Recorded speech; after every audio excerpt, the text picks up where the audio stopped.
Welcome back to Beck's Quest, and welcome back to the Week 8 recap. How did Week 8 go? Well, Week 8 was a fail, so bye. Wait.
Okay, Week 8 was not a complete fail.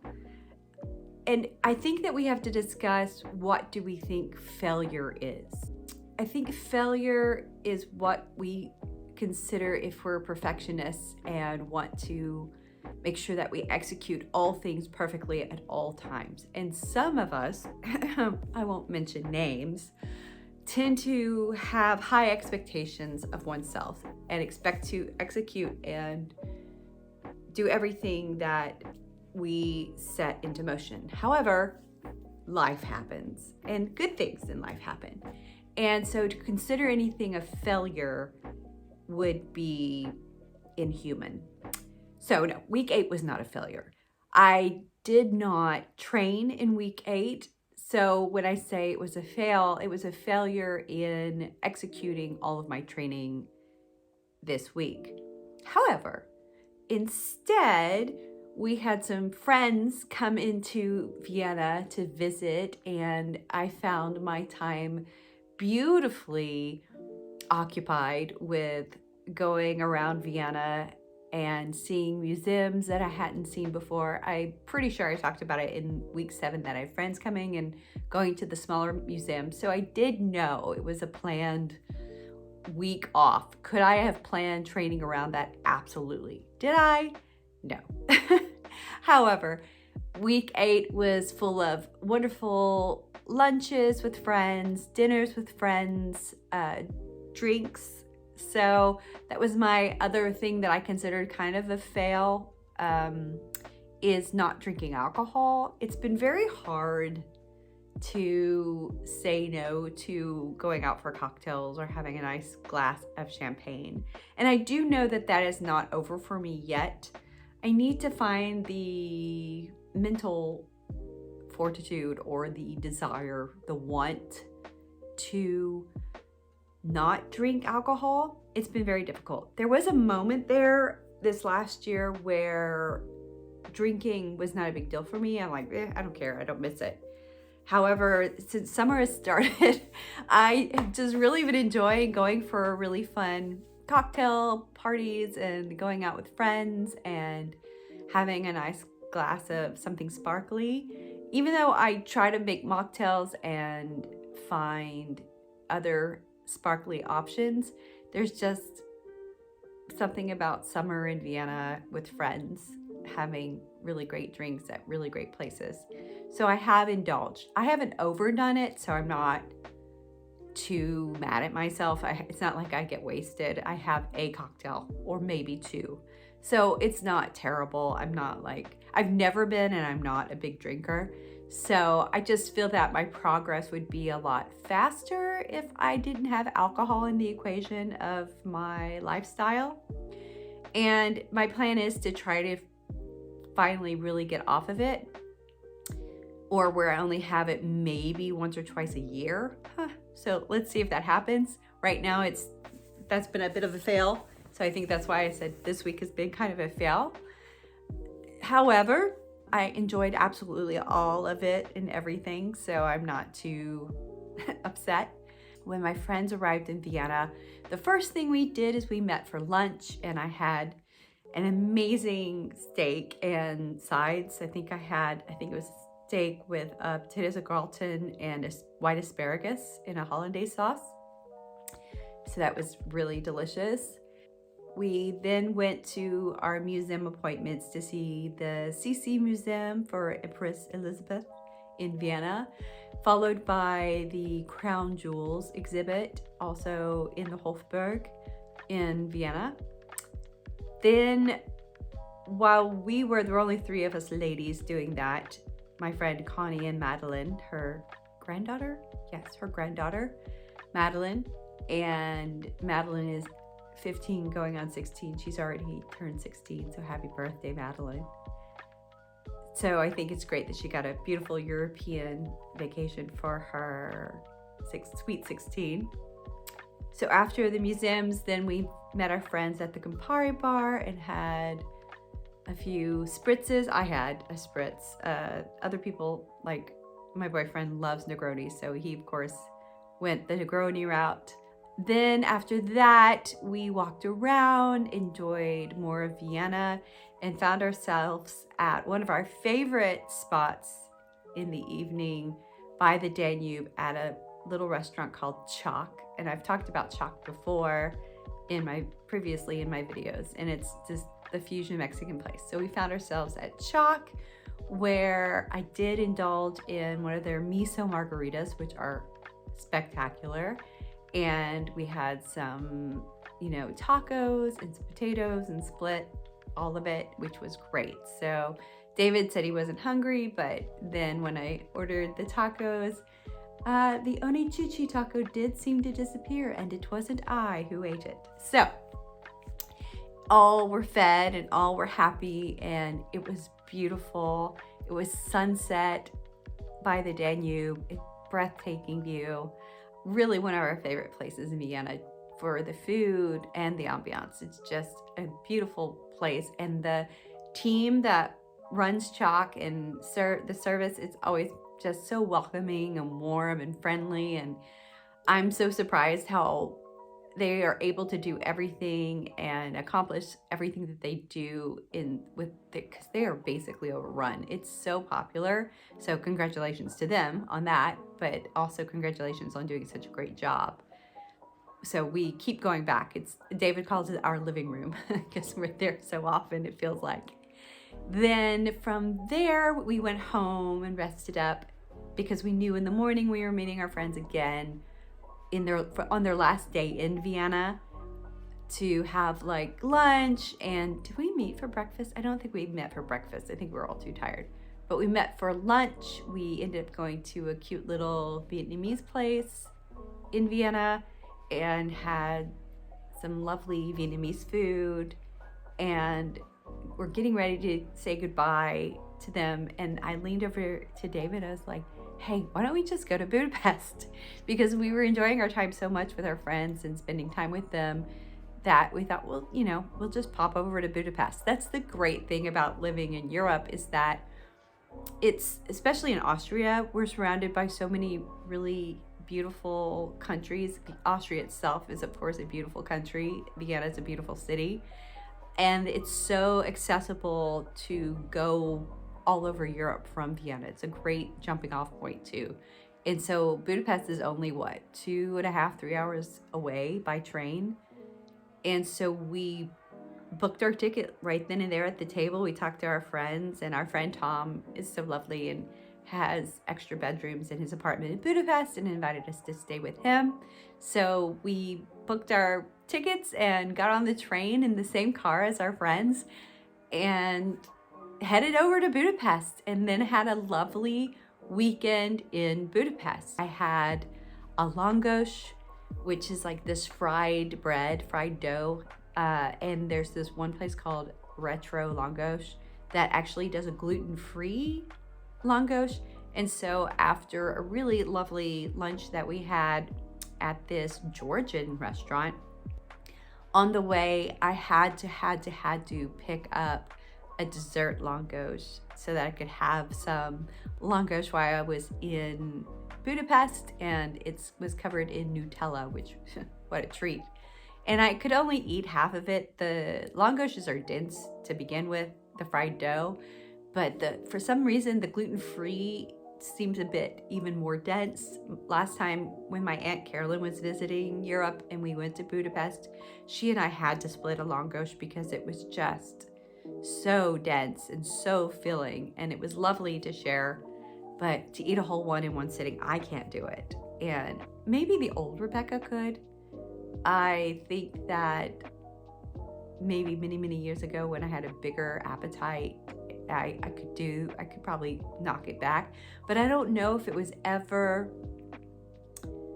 eating it out of because I was not full, or if I just have this training in my head that I need to finish everything on my plate. I need to finish what's in front of me. And I had a really big appetite, and I was raised to eat everything on my plate. And I'm really trying to break myself of that.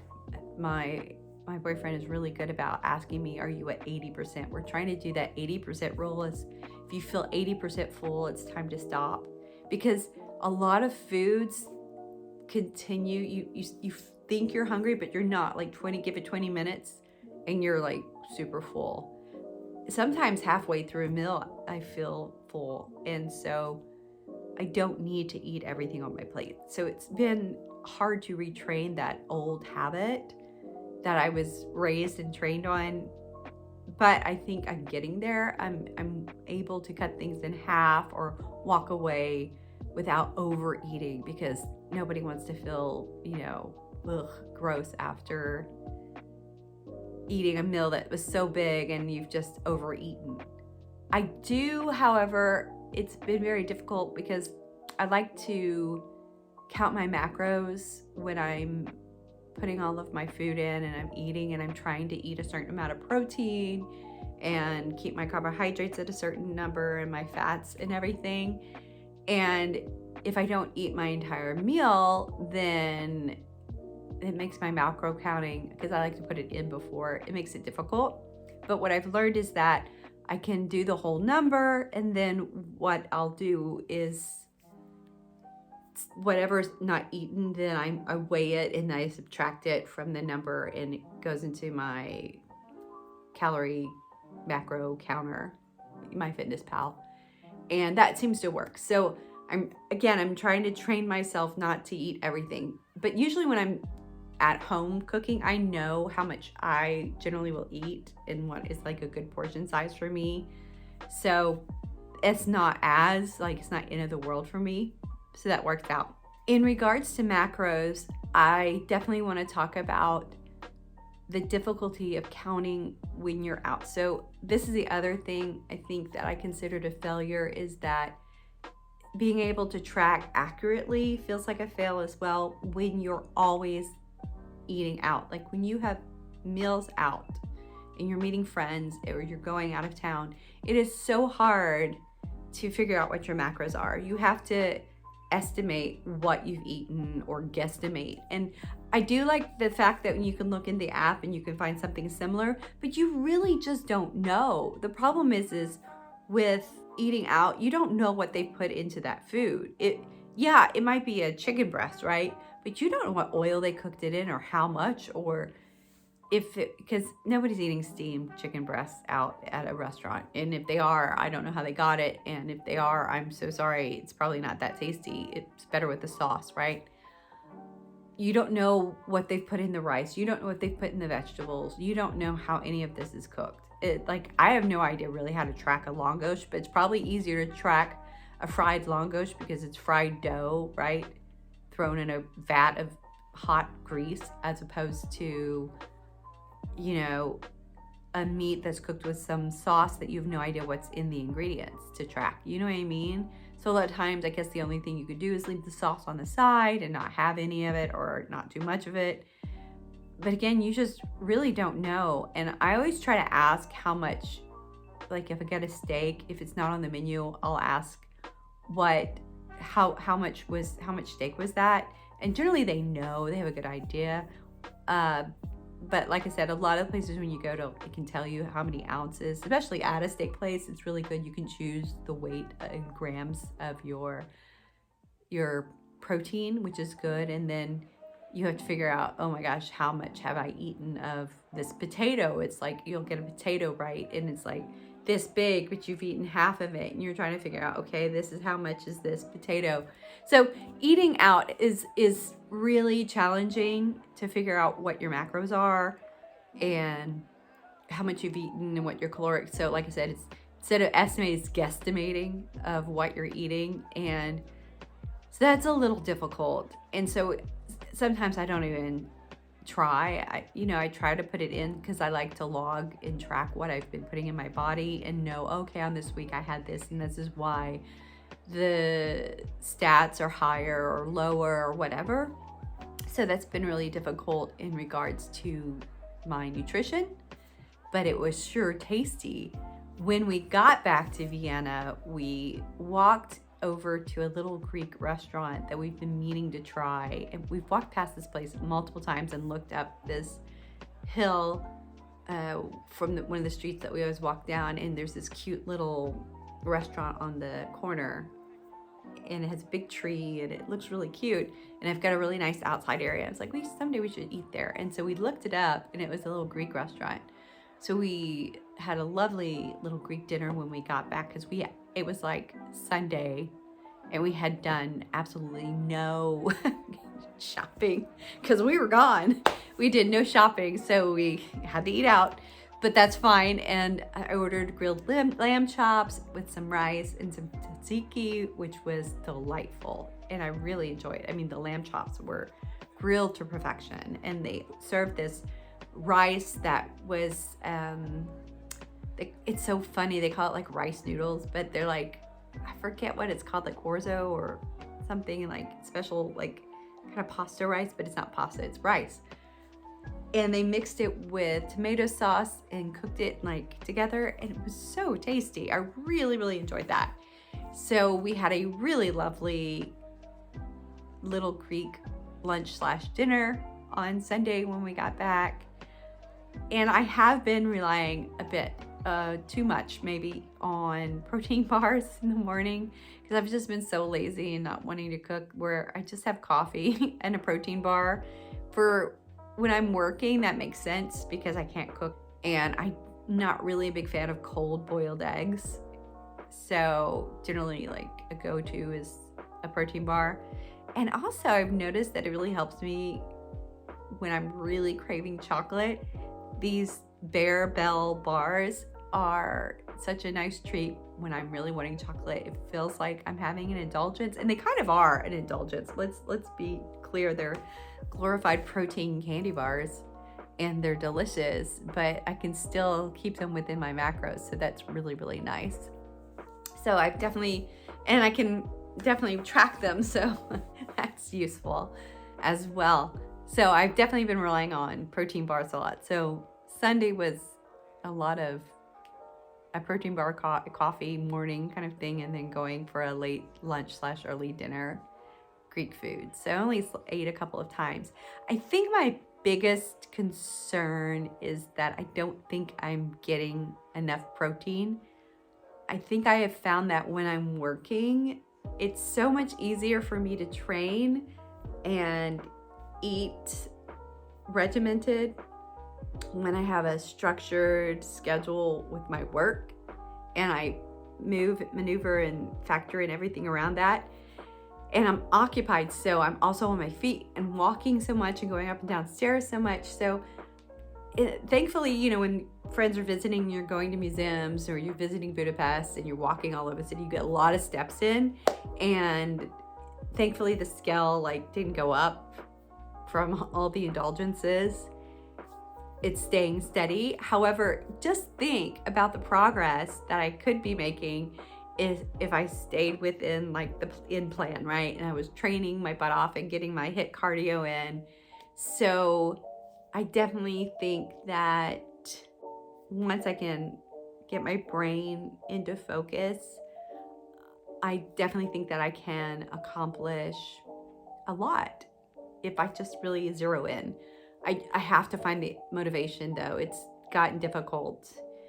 The first 4 weeks, I think I was really motivated. And I think they say that normally it's very common.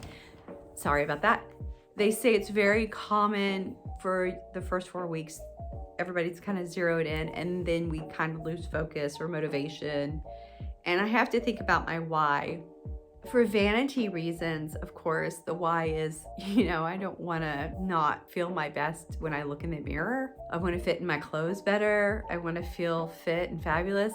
But for health reasons, I that needs to be my ultimate why. And I need to understand that the heavy weightlifting, the training, the nutrition, how I feed my body, how I supplement my body is what's going to give me not only longevity, but it's not just a lifespan, it's a health span, right? Who wants to be 90 years old and rotting in a bed? I don't. I mean, maybe I'll at that point plug in and just live in a VR world and it won't matter. But I really, I personally would love to live forever as long as I have my health and my strength and my vitality. But it's a challenge, and I don't think I ever understood what my older peers were going through. I didn't understand the changes that the body makes all on its own against your will. I had no idea that going into menopause would really change the game so dramatically. And it feels almost unfair. I feel that you reach a certain age and you start figuring things out and you're like, I've got this and I've figured it out and I know what I'm doing and I know what I have to do to accomplish A, B, and C.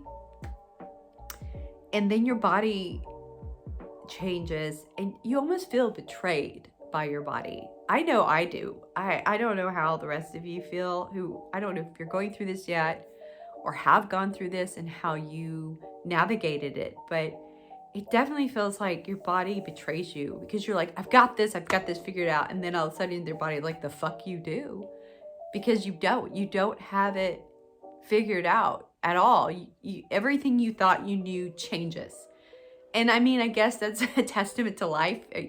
When you think you've got everything figured out, something happens, right? Life's what happens when you're making other plans. So yeah, it's been a challenge with the sore muscles and the rigidness of ligaments and muscles and creaking bones and weird changes to your skin and weight and seeing your face kind of melt.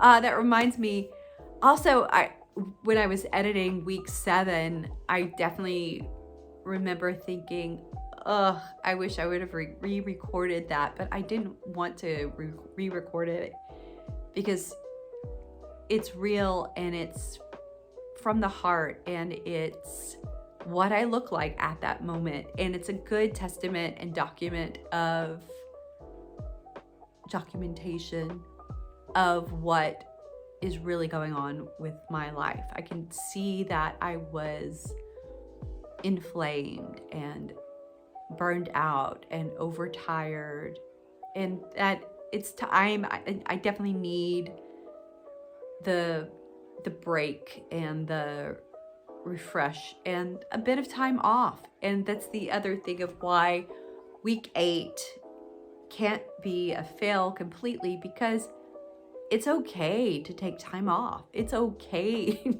to enjoy your friends and enjoy your life and go on vacation and have indulgences. And I've done a lot of that and I actually don't regret it. And I know that in week 9 coming up that I have some projects that I've been planning on doing for quite some time. And now that I have time off from my day job during the season, and I have the summer season to take some time to work on other projects, I'm such a a DIYer. That's my secret passion. One of my many. I have so many hobbies. It's, I don't know, ADHD, right? But I really like making my home beautiful, and it's one thing I've always enjoyed. I think I've gotten that from, my gosh, my whole family. My aunt has a beautiful home, and her style, she was the woman I wanted to be. Her style and her decor is always just chef's kiss. And my mother was such a creative. Like, she was such an artist, and my father was an interior designer. So I come from a family of people who create and love to make things beautiful. My mother had exquisite taste in decor and antiques. And I think if you saw last week's video, you'll see a fridge tapestry behind me. That was my dad's. That's hanging on the wall, that he actually brought back from France. And in front of it is a beautiful cranberry glass lamp with crystals hanging off it. That was my mother's.